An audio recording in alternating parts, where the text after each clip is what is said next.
as a stepmom, I know this is going to sound a little crazy, but I'm raising my kids not to be step parents.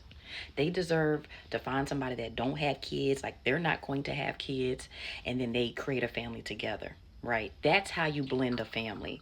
This whole pre-made family coming into play, and you're calling it a blended family, it don't be blending.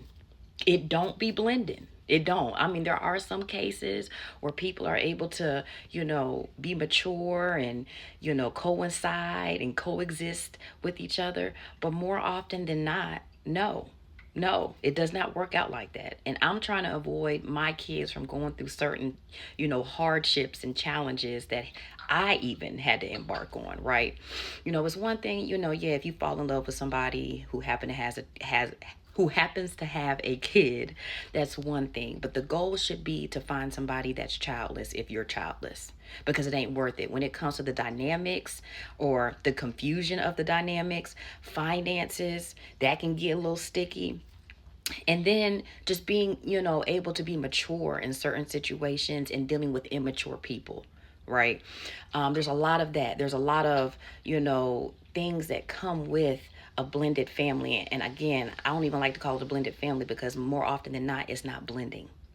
And I don't want my kids to have to embark on stuff like that. They deserve to have a childless person as long as they're childless. And then they deserve for the first time to be able to experience parenthood with said person. Because that's how you blend a family.